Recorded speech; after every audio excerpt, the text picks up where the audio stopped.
Thank you so much for listening. If you'd like to offer dana, then please do go to justthiszen.org/giving. Your support really does make a huge difference. Thank you so much.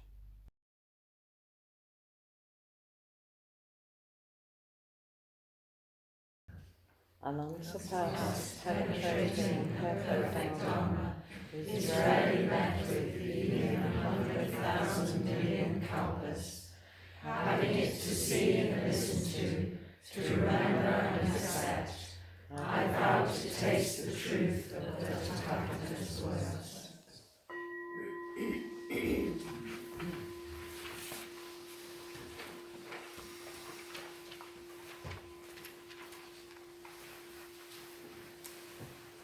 Today, like every other day, we wake up empty and scared. Don't open the door of your study and begin reading. Take down a musical instrument. Let the beauty we love be what we do. There are hundreds of ways to kneel and kiss the earth. Thought I'd start today with a Rumi poem, because we were swimming in a little bit of Rumi last night, and I don't know if you've come across it or read it. He was a beautiful, prolific writer, and Coleman Barks does an amazing set where there's gorgeous music playing and he reads in his amazing Southern American accent. So it's a gorgeous experience if you want to go on YouTube.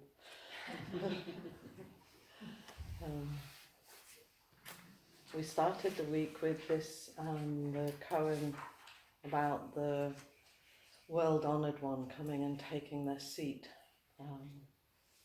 And so I'm going to kind of follow that thread today around taking our seat. What is it we sit on? And there's been lots of images around for me in that. I don't know if any of you've seen in sort of craft shops, a sort of old root, you know, sort of wooden root, and then someone's poured molten glass into it to make a sort of vase or a vessel of some kind in the root. And sometimes I look at us and think we're a bit like that. We got poured into something that was already there, and we've taken this shape, and we can so easily forget we were sand and just think we're this shape that's caught on the wood, which is a bit brittle and often to me looks quite uncomfortable. But so I'm just sort of sitting with that idea. And Leslie James says, the seat is a spot we sit down to clearly observe, and we can't be small-minded. The seat is the spot we sit down to clearly observe, and we can't be small-minded, be only the central figure in our world. And this is where we kind of really have to dance with the paradox, don't we? Which is the only way we can perceive this world is by being in this small world of our bodies and the small world of our lives. And yet something about sitting on the seat is an invitation to partake in a much bigger world that's not just about us. And mostly, I think a lot of us spend a lot of our time on our seat really noticing the ways that you feel separate from the world or separate from others. It's very easy to sit there here, isn't it, having a fantasy that everyone else is having a cool and groovy time. You're in the torture of your body and mind. There's a wonderful book called The Knife of Never Letting Go, which some of you may have read, and it's now a much poorer film, but in it the male characters on this other world, have been infected with a kind of virus, and it makes their thoughts visible above their heads.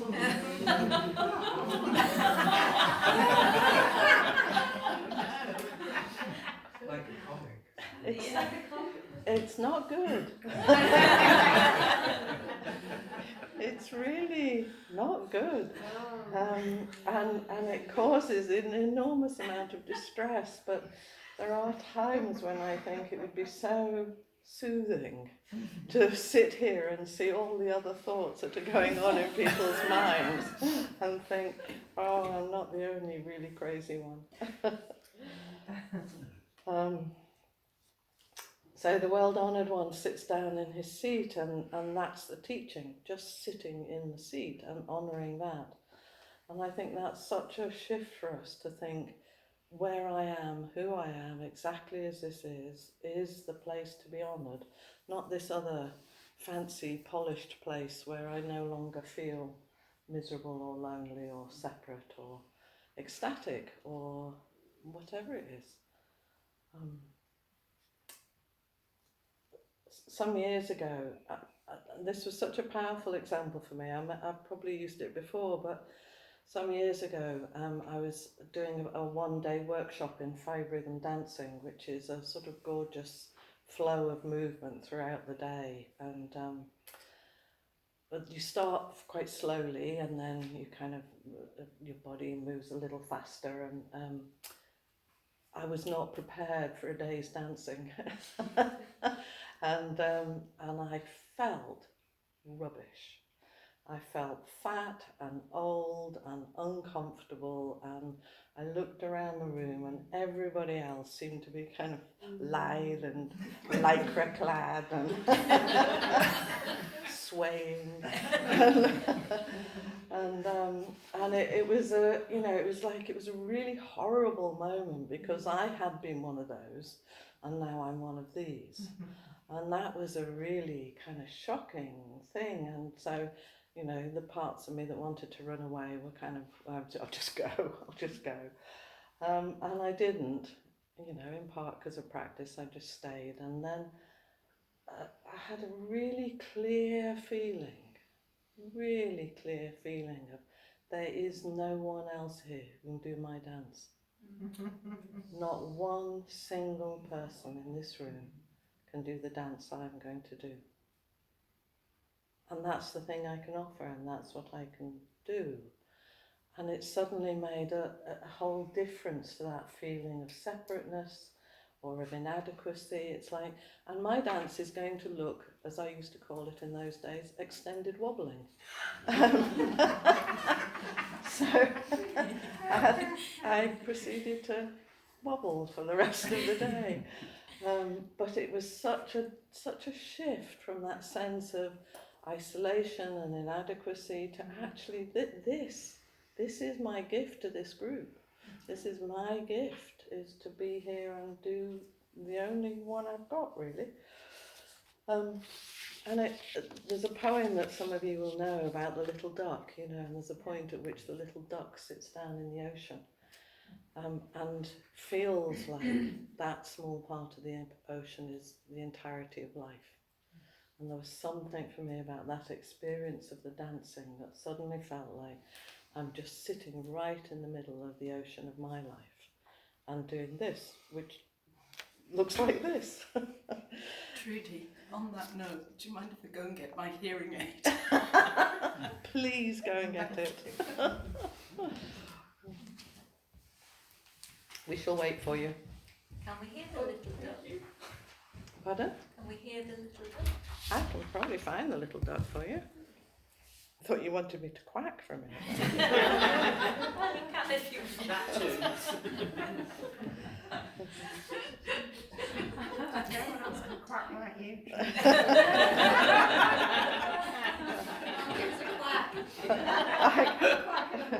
Like many things, that's been said too. Hang on. Nearly there. Now we're ready to look at something pretty special. It's a duck riding the ocean 100 feet beyond the surf. No, it isn't a gull. A gull always has a raucous touch about him. This is some sort of duck, and he cuddles in the swells. He isn't cold, and he isn't thinking things over. There is a big heaving in the Atlantic, and he is part of it. He looks a bit like a Mandarin or the Lord Buddha meditating under the Bo tree, but he is hardly enough above the eyes to be a philosopher. He has poise, however, which is what philosophers must have. He can rest while the Atlantic heaves because he rests in the Atlantic. Probably he doesn't know how large the ocean is, and neither do you, but he realizes it. He realizes it. And what does he do, I ask you? He sits down in it. He reposes in the immediate as if it were infinity, which it is. He has made himself a part of the boundless by easing himself into just where it touches him. I like the duck. He doesn't know much, but if I could only listen, he teaches me all I need to know. He reposes in the immediate as if it were infinity, which it is. He has made himself a part of the boundless by easing himself into it just where it touches him.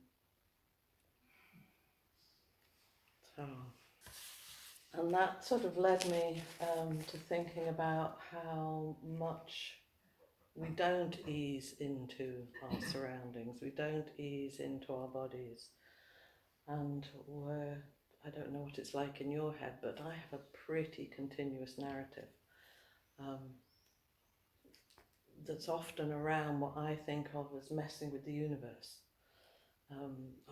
To tweak it, or, put the coat on, put the coat off, get my feet on the block, get my feet off the block, do all sorts of things that are kind of messing around with the universe, are wriggling to try and get myself into some imagined comfortable place.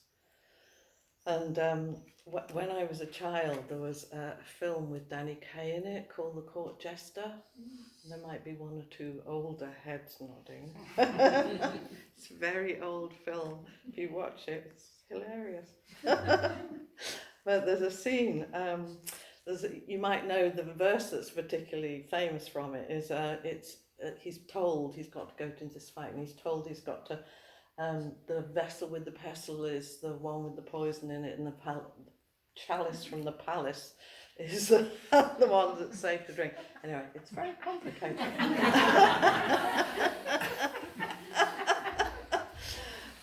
But the bit that struck me from that film, even as a small child watching it, was where he's going to go into a fight, and he's told, as he's walking towards all these people, because he's never fought, and they're going, if you lean to the left, you'll be absolutely fine. And then he goes a little further, and someone says, no, lean to the right. No, and someone else says, if you go forward and attack, you'll be fine. And then someone else says, don't attack, go. So he's given this myriad of instructions to do this thing he doesn't know how to do. That's really like my head. I mean, I don't know what it's like for you, but it's like, if I just do this, if I do this, if I do that. And there was one point in the middle of my large self-improvement program where I didn't know what to do with my head. I'd sit and I think, does it go? Does it go? Do I do that? And it was like, I no longer even know how to balance my head on top of my spine, which I shouldn't even be messing with. So there's something for me about that kind of messing with the universe that really gets in the way of just settling into where we're going to sit. And so the current I want to explore today is from, again, it's from The Hidden Lamp, one of the many koans that are kind of reclaiming women's stories in Zen. And it involves a very interesting character called Satsujo. And she's a sort of extraordinary character in the way that she relates to Zen and relates to the practice. And I just wanted to repeat the lines from Dogen that I said on my first talk, which was, Buddhas and ancestors of old, whereas we in the future shall be Buddhas and ancestors. Not because we're going to be in the future, because right now we're the Buddhas and ancestors. Those who in past lives were not enlightened will now be enlightened. In this life, save the body which is the fruit of many lives. Before Buddhas were enlightened, they were the same as we. Enlightened people of today are exactly as those of old. Exactly as those of old. So this character, Satsujo, we can see her as someone living in the 19th century, or we can see her as someone rocking up to sit with us in the Sangha. She's not an imaginary person who, she actually was a real person. and we could be written about in those terms in the future. We are the ancestors of the future.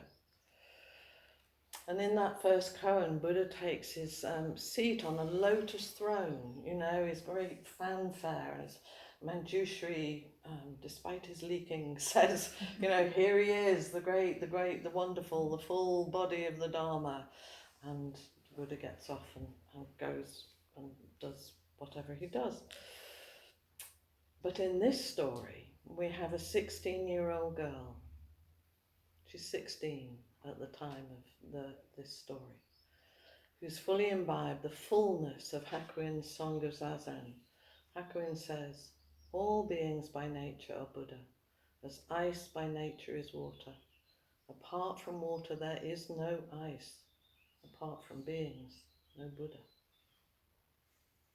You can't make ice without water.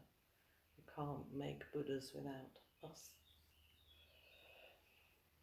As I looked more into this story of Satsujo, I realised there were several different versions, as there often are of these stories. And the short version of this one is that a devout layman took his young daughter Satsujo with him whenever he visited Master Hakuin. Hakuin was a really inspiring Zen master. He's got so many beautiful things to read, but unlike a lot of Zen kind of monks, he didn't stray far. So his temple was very close to where he was brought up. And in fact, Satsujo is his niece, Uncle Hakuin. He's Uncle Hakuin. Uncle Hakuin, the Zen master. And she and her father used to go and visit Uncle Hakuin in the temple. So she went from being a young child, and she was very devoted. She was more devoted even than her father.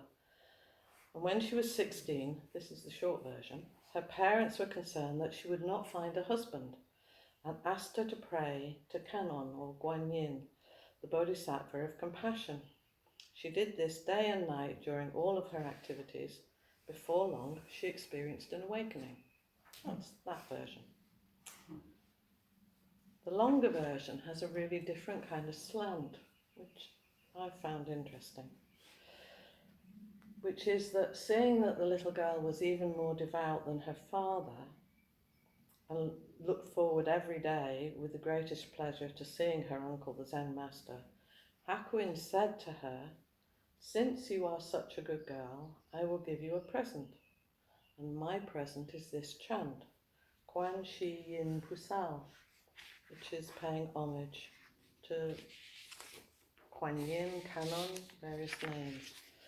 You must repeat the Buddha's name over and over as much as you can, then you will find great happiness." So already there's one difference in this story, which is that she was given the mantra not because she wasn't going to be very marriageable, but because of her practice.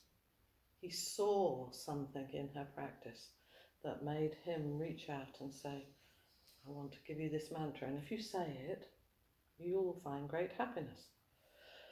After they came home, Satsuji's father gave her a picture of the Bodhisattva to hang upon her wall, and she spent many hours in front of it, chanting Quan Shin Yin Pusal, Quan Shin Yin Pusal, homage to the great Bodhisattva, homage to the Bodhisattva of compassion. And gradually, she began to chant it all day long, wherever she was, while she was sewing, washing clothes, cooking, eating, playing, even while she was sleeping. Her parents were very proud of her. However, as several years passed, her friends concluded she was fairly crazy. this didn't affect her at all, and she continued to chant all day long wherever she was. And one day she was washing clothes in the river, and without washing machines, you did your washing in running water, and you would beat your clothes on a rock with a stick or another stone to beat out the dirt. And she was washing clothes in the river and beating out the dirt with a stick. And suddenly the great bell from Quatrains temple rang, and the sound of the stick and the sound of the bell became one. She felt as if the whole universe was dancing along with Quan Shin Yin Pusal. And Quan Shin Yin Pusal was the earth, the sky, the great bell from Quatrains temple, the dirty clothes which lay in a heap on the riverbank. She ran back home with joy and never chanted Quan Yan Pusil again. Interesting. Having had a full realization, she was now living it rather than chanting it. During the next few days, her parents noticed a great change in her. Whereas before she'd been a quiet, well-behaved little girl, now she would burst into wild laughter for no reason, have long conversations with trees or clouds, or run down the road to the village at breakneck speed. Another sort of fabulous example that realization is never what we think it's going to be. It's also not what others think it's going to be. And this is another little bit of Rumi. Run from what's comfortable. Forget safety. Live where you fear to live. Destroy your reputation. Be notorious.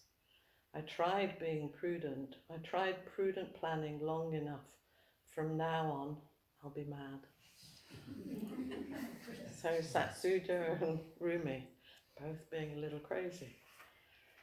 And also what was really interesting to me in this example, and I think if you start reading around the different examples, awakening almost never takes place on the cushion. You might sit there thinking that's where it's going to happen. No. It's while you're beating dirty clothes in a river. It's when a fly lands on a screen next to you. It's someone handing you a cup of tea. It's not sitting on the cushion. But Joan Sutherland puts it beautifully. She says that our practice makes us fetchable. So we can get fetched much more easily through our practice. But it's not going to happen through your act of will sitting on the cushion. I don't know if that's good news or bad news. As Dogen said, to study the Buddha way is to study the self. To study the self is to forget the self. To forget the self is to be actualized by the myriad things. We're not actualized by our minds. We don't awaken through our minds or our will. We're actualized by the world around us, coming to us, and us being fetchable. And the myriad things are bells, rivers, broomsticks, being moons. They're not what we think. Anyway, Satsujo becomes even less manageable. You can tell I'm quite pleased. Then the second part of the koan takes place when Satsujo has become free and wild. So one day her father, who's wondering quite what she's up to in her room, peeks into her room and sees her sitting on a copy of the Lotus Sutra. It's probably hard for us to realise quite how appalling, disgraceful, disrespectful, possibly going to sell you into the 7 realms of hell, is sitting on the Lotus Sutra, because this was one of the most revered documents of its time. It would be like, in a Christian family, suddenly sitting on the family Bible. It was a document of huge respect. It was always placed, it was treated, like a rakusu or an okaso. It was placed with great reverence, often had its own box. Anyway, he peers in, and there she is, sitting on the Lotus Sutra. "What are you doing sitting on this precious scripture?" he shouted, appalled. And she says, "How is this wonderful sutra different from my ass?"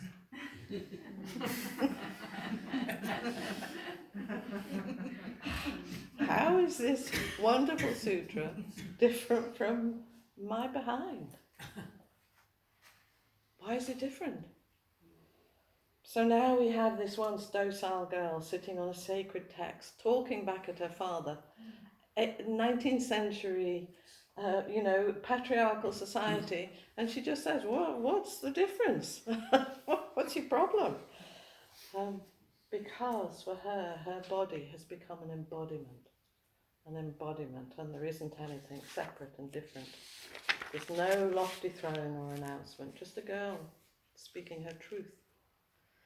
And Tsuzo's teaching was this: as long as you think awakening is located somewhere outside of yourself, even in a precious holy sutra, your understanding will be very limited. So for me, it's like our constant inquiry is, how can it be liberation right here? No other time, no other place, no other body. And how can I accept that it might not look like I think? That it might not be the falling away of my mean-spiritedness or my anxiety or my concern. I'm probably going to look really similar. I'm not going to be someone hugely different. Florence Caplow says, the Dharma is worth nothing if it stands so aloof. If it's only in the sacred texts, if it's only in the Zendo, if it's only in your sitting practice, it's worth nothing if it stays so aloof. And goes on to say that this koan has a lot to show us and teach us about a side of Zen we don't always talk about or explore. The power of Zen practice to release us into true, authentic freedom and fearlessness. And I think by fearlessness, she doesn't mean without fear. She means being able to be a big enough container to hold fear, to hold depression, to hold anxiety. It's been a long journey for me to move from thinking I am going to be somebody really different and Flint should be somebody really different or look like this or everybody, that sense of like the perfected being is someone who looks perfect, and doesn't have bad mornings or worries about their weight or has concerns about their ordinary life, worries about their children, whatever. It seems to me that we want that. We want the perfect thing and we don't want this. We don't want how we are in the world. We want something much shinier. And I always think it's sort of wonderfully, liberatingly disappointing.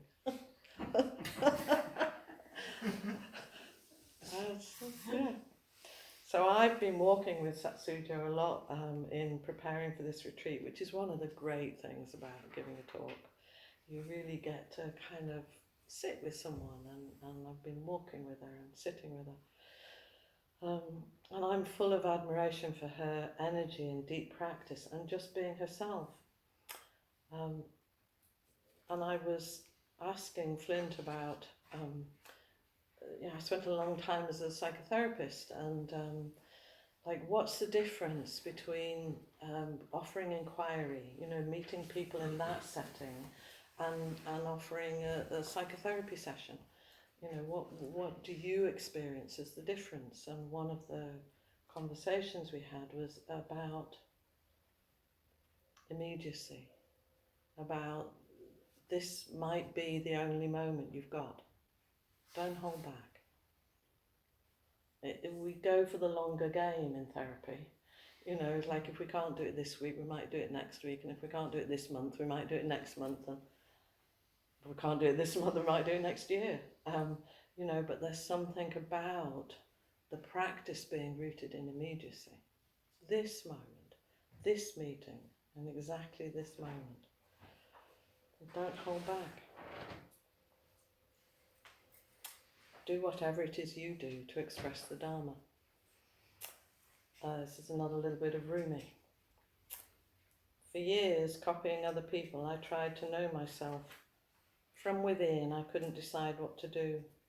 Unable to see, I heard my name being called, and then I walked outside. It's the world that calls our name. The breeze at dawn has secrets to tell you. Don't go back to sleep. You must ask for what you really want. Don't go back to sleep. People are going back and forth across the doorsill where the two worlds touch. The door is round and open. Don't go back to sleep. There's this doorway we cross all the time between small mind and big mind, between being our contracted, conditioned self and our freer, less conditioned self. Moving in and out of that. Don't go back to sleep. And have your friends help you. Not go back to sleep. We don't do it on our own. When we sit in this ceremony of being the Buddha that we are, not some future Buddha, but this. Well, you can fill in whatever sort of words are going to fit for you, tired, aching, unhappy, ecstatic, lonely, fabulous, sleepy, bored, confused. You'll have your own list of how you sit. That's Buddha. That's Buddha sitting.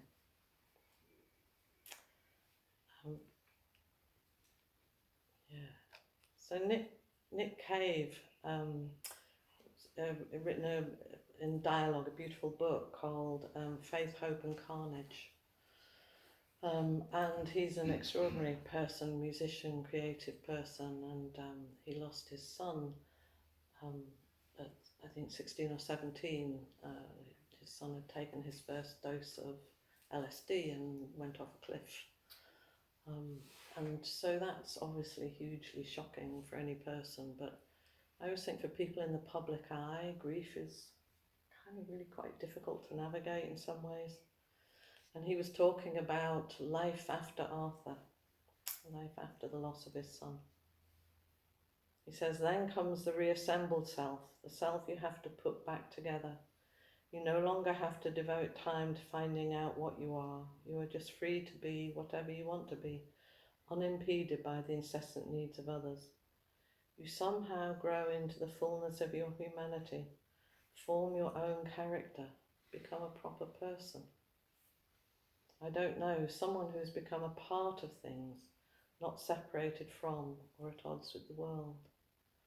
And I was thinking what Flint said last night about taking your shape. Like we're all a shape, and we're kind of here to fully take our shape. And yesterday during the meditation where we can kind of take our own time to do things, I was sitting and people were walking past, and I was meditating on their feet, and each foot was the person. Each foot felt like the person entire walking in front of me, the different ways that, they were sitting in the bones of their feet, the way that it was meeting the ground, the way that it was pushing off, and every single foot that went past me was that person, the whole of that person. And it was beautiful in its uniqueness to really go, wow, they walk like that. I know they walk like that. I've seen them walk like that. That's how they walk. That's their shape. So it's a very lovely thing. And as we sit in these days of silence and shared activities, practicing the parameters, we hope, patience and generosity, and of course having many, many opportunities to notice how we're not practicing patience and generosity. We can sit in our own seat, our own asses, sitting on our own Lotus Sutras, and see that we're no different from Satsujo or the ancestors, no different from the Lotus Sutra. Coming back to Satsujo, her parents are of course now totally horrified. What had their sweet, biddable, devoted daughter become? Because of her awakening, she was behaving from a place where there is nothing more or less holy than anything else, a fierce, authentic, free person. So her poor, bewildered, no longer prideful parents took her along to see Uncle Hakuin, hoping he would straighten her out.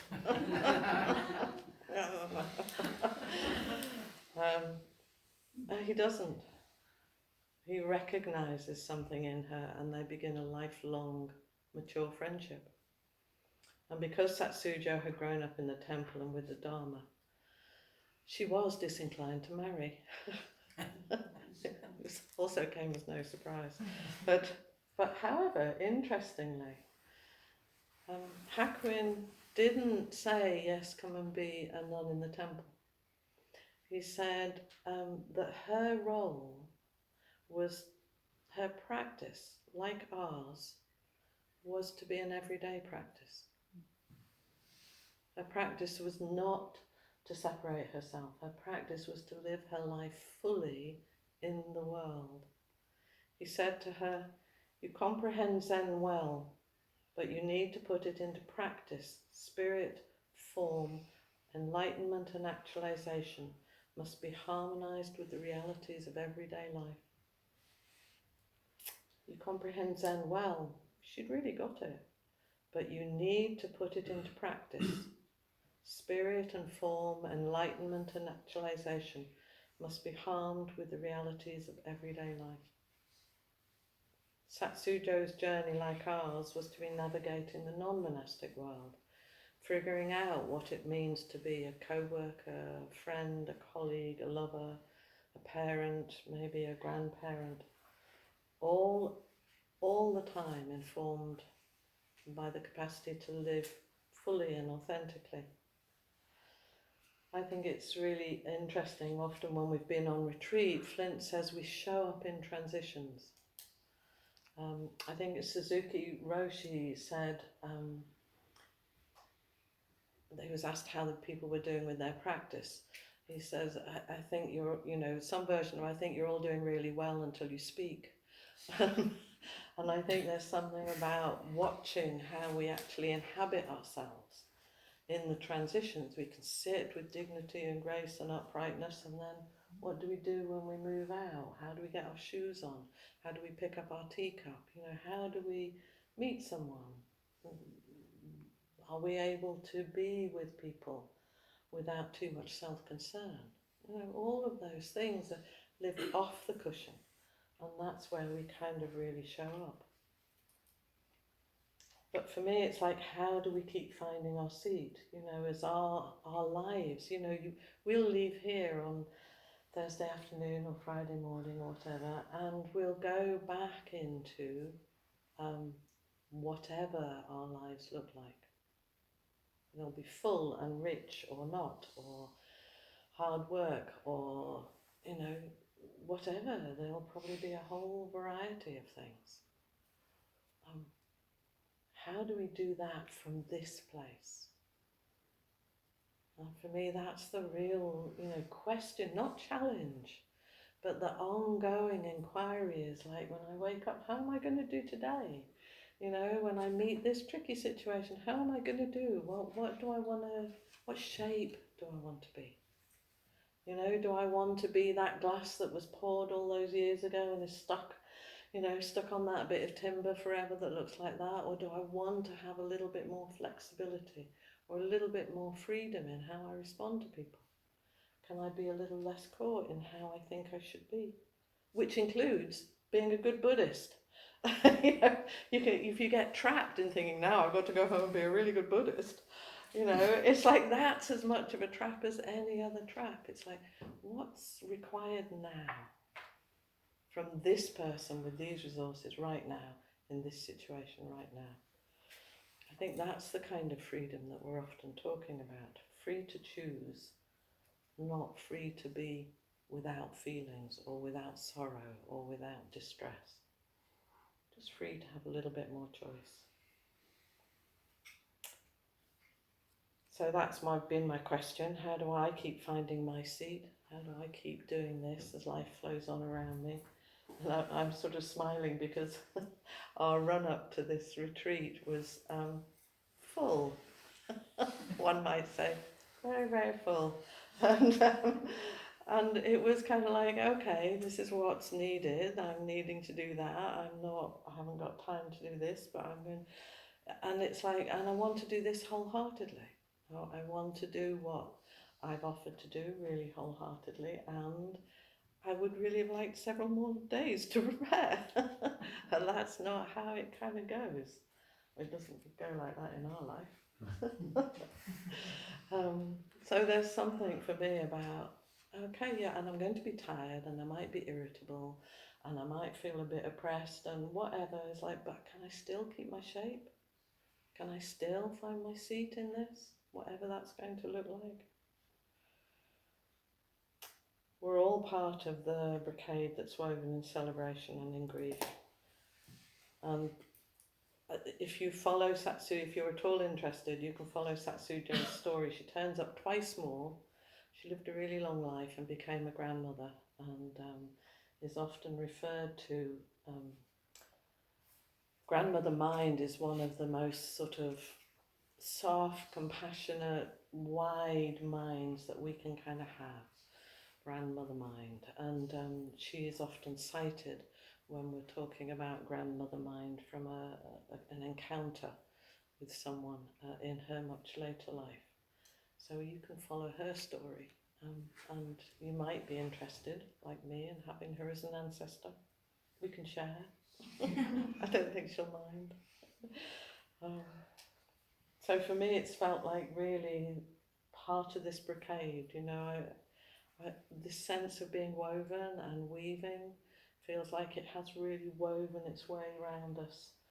And when Flint showed that picture of his entrustment, where he passed the ball of wool around, we talked about maybe bringing some thread or some yarn to kind of really celebrate the fact. We didn't, but not enough time. But there's something about that, you know, we can even imagine, you know, how it threads amongst us. And I just wanted to include this because it's just a little piece of writing that I just adore. So it's from a writer called Forster. I think it's a deep consolation to know that spiders dream, that monkeys tease predators, that dolphins have accents, that lions can be scared silly by a lone mongoose, that otters hold hands and ants bury their dead. There isn't their life and our life, nor your life and my life. There's just one teetering, endless thread, and all of us are entangled with it as deep as entanglement goes.